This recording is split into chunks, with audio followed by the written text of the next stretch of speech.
दोस्तों, बुद्ध की हर कहानी इतनी अच्छी है कि हम उन्हें सुनकर जीवन को सफल बना सकते हैं और बहुत कुछ सीख सकते हैं।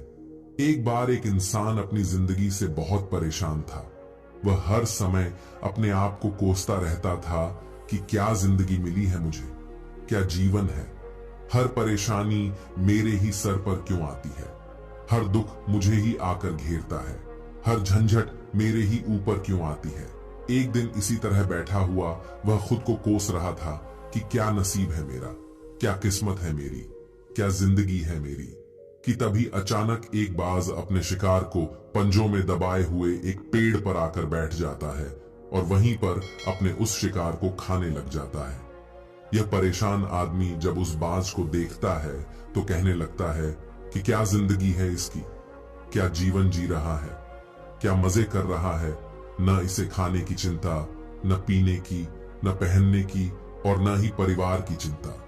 आराम से शिकार करता है और मस्त खुली हवाओं में कभी इधर तो कभी उधर घूमता है। सारे दिन आसमान में उड़ता रहता है। असल जिंदगी तो यही है, असली जीवन तो ये जी रहा है। और फिर वह आसमान की तरफ देखकर जोर जोर से चिल्लाता है कि काश मैं भी एक बाज होता तो मुझे भी कोई दुख ना होता, मुझे भी कोई परेशानी ना होती। काश मैं भी एक बाज होता। जब वह 2 से 3 बार जोर जोर से चिल्लाता है कि काश मैं भी एक बाज होता तो मुझे भी कोई दुख ना होता, मुझे भी कोई परेशानी ना होती, तो अचानक आसमान में बिजली कड़कने लग जाती है और आसमान से आवाज आती है कि हे इंसान, क्या हमने सच सुना कि तू हमारी दी हुई जिंदगी से परेशान है और तू एक बाज बनना चाहता है। तो इस आकाशवाणी को सुनकर यह इंसान हैरान रह जाता है और आसमान की तरफ देखकर कहता है कि हाँ, मैं सच में अपनी जिंदगी से बहुत परेशान हूँ, क्योंकि हर परेशानी मेरे साथ ही है, हर दुख मुझे ही है, हर तकलीफ मेरे ही साथ है।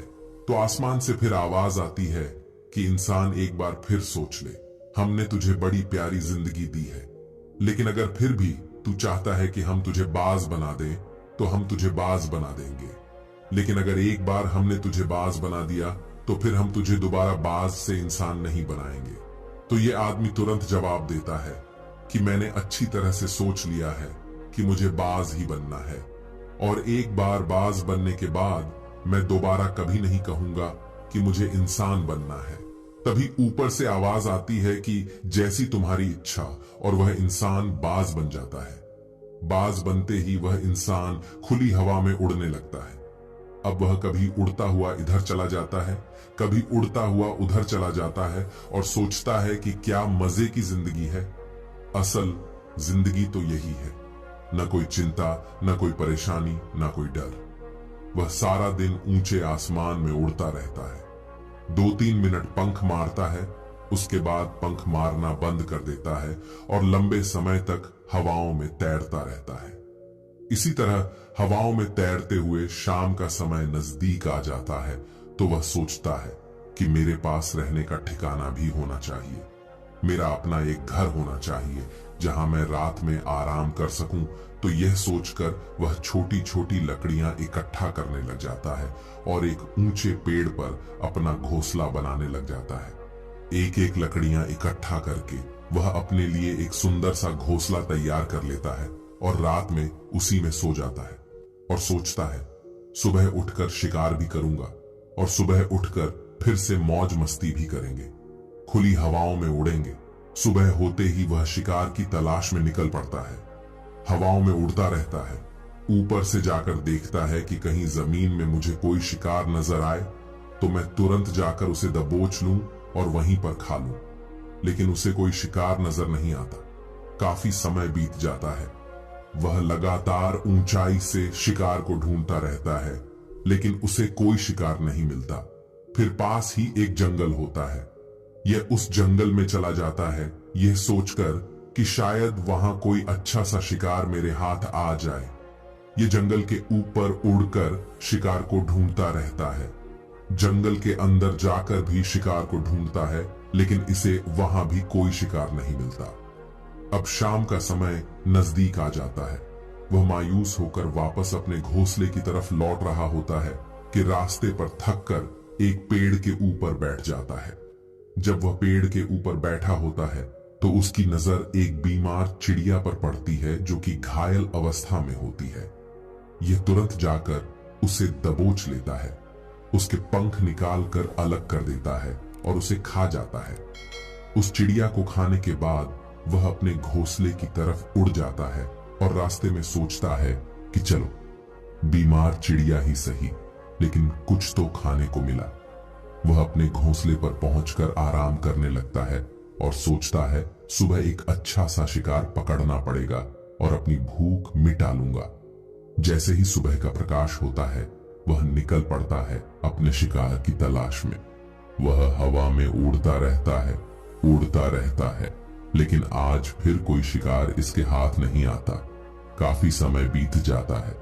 यह ऊंचाइयों पर जाकर अपनी तेज नजरों से शिकार को ढूंढने की पूरी कोशिश करता है, लेकिन इसे कोई भी शिकार नजर नहीं आता। फिर वह पास के उस जंगल की तरफ चला जाता है, लेकिन इसे वहां भी कोई शिकार नहीं मिलता। इसी प्रकार पूरे दिन उड़ते उड़ते शाम का समय नजदीक आ जाता है, तो यह निराश होकर वापस लौटने लगता है और रास्ते में एक पेड़ पर आकर बैठ जाता है। सोचता है शायद आज फिर कोई बीमार ही चिड़िया मिल जाती, लेकिन हर बार किस्मत मेहरबान थोड़ी होती है। अब तो कोई बीमार चिड़िया भी नहीं मिलती।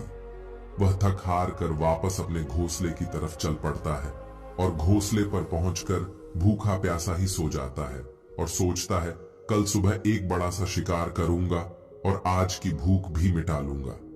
वह रात को अपने घोंसले में सोया होता है, गहरी नींद में होता है कि तभी एक भयानक तूफान आता है।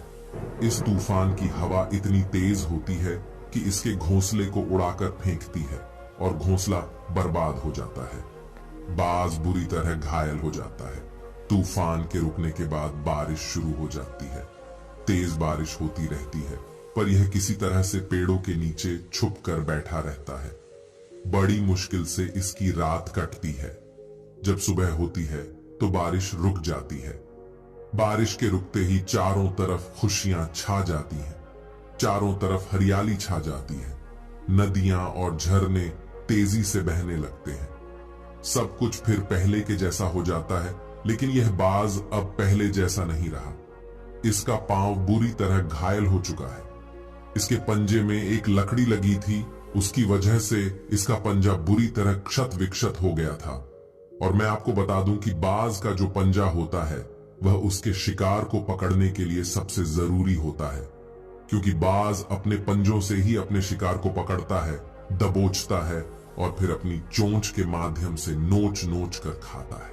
लेकिन अब इस बाज का पंजा बुरी तरह से घायल हो चुका था और वह पिछले 2 दिनों से भूखा भी था।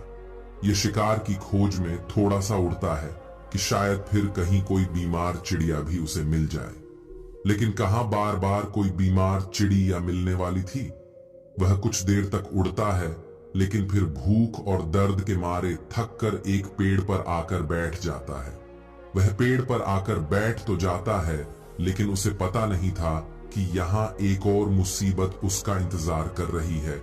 और वह मुसीबत यह थी कि 8-10 कौवों का एक झुंड मिलकर इसे परेशान करने लग जाते हैं। इसके ऊपर आकर इसके घाव में चोंच मारने लग जाते हैं। उन्हें भी पता चल जाता है कि यह बाज घायल है और भूख की वजह से कमजोर भी है। यह बाज उनसे बचने के लिए थोड़ा सा उड़ता है और फिर जाकर बैठ जाता है।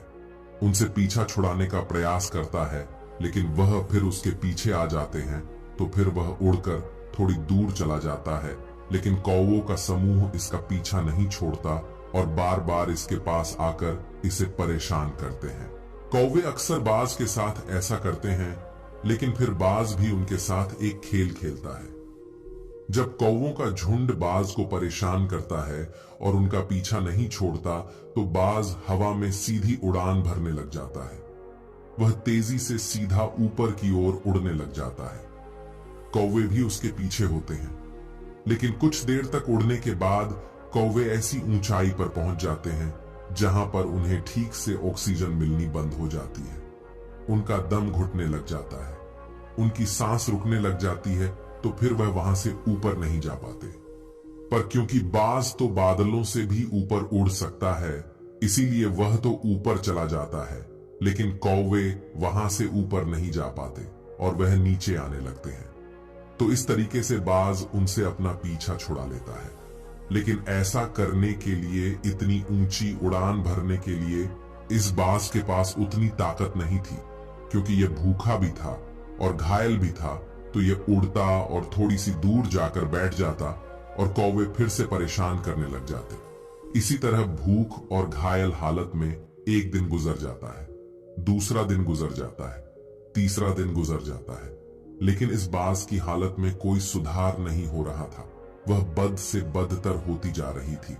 चौथे दिन जब यह बिल्कुल खत्म होने पर आ जाता है, इसके अंदर बिल्कुल ताकत नहीं बचती और इसका शरीर इसका साथ छोड़ने लगता है। तो ये किसी तरीके से उड़कर पास ही में इंसानों की एक हॉस्पिटल होती है, उसकी छत पर आकर बैठ जाता है और वहां से आने जाने वाले मरीजों को देखता है और अपने आप से कहता है कि काश आज मैं एक इंसान होता तो ऐसे छोटे मोटे जख्मों का हॉस्पिटल से इलाज करवा लेता, या किसी को बता देता कि मैं भूखा हूं, परेशान हूं, मेरे साथ यह परेशानी है। लेकिन आज मैं एक ऐसा बेजुबान परिंदा हूं जो किसी से कुछ नहीं कह सकता, किसी को अपना दुख नहीं बता सकता, किसी से कोई मदद नहीं मांग सकता।